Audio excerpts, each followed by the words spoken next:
Good morning, everybody. Happy Monday. I hope you had a great weekend. Just wanted to provide some quick rationale and context behind the grading practices conversation that you will likely have in your course team meetings today.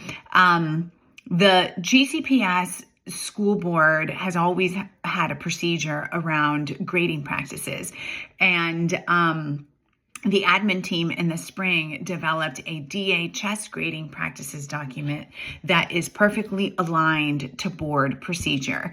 The really comforting thing about this is that now there will be standardization and consistency across the school, which makes your grading decisions very easy to defend and support because we know that they're aligned with what board procedure requires of us. And the long and short of it is this, guys. Grades reflect mastery, period.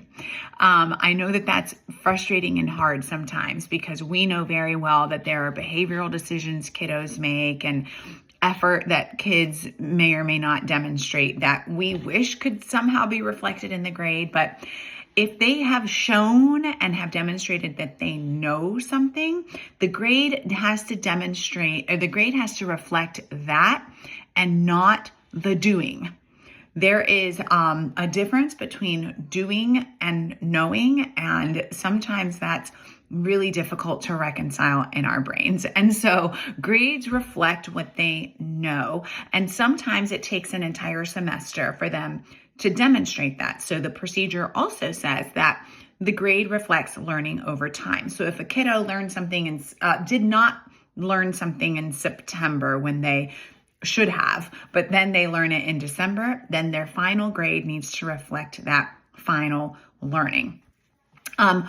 Procedure also says that we need to provide on-time interventions and that we need to reteach and reassess to provide those multiple opportunities to show mastery, which to DHS is nothing new. I know that you guys have done that for years. So we're in really, really good shape in terms of those interventions. And we just need to make sure that in terms of the behaviors, like for example, attendance, right?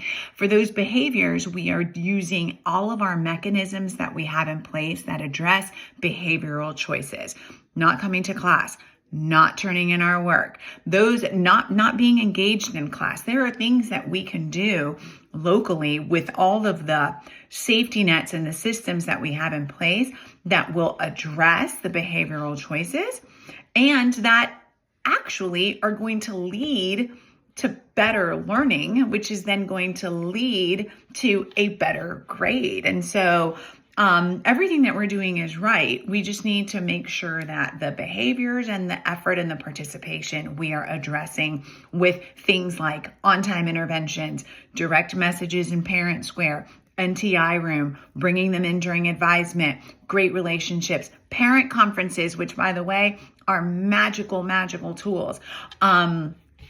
Addressing the behaviors with those things so that the grade is better, hopefully. And then when we do report a grade, it actually shows only their mastery, then everybody wins and we're doing everything right. So just wanted to be the voice behind that, because when you talk about behavior and effort having no place in the grade book, sometimes it can be a really frustrating and difficult and sticky conversation. It always has been. It probably always will be.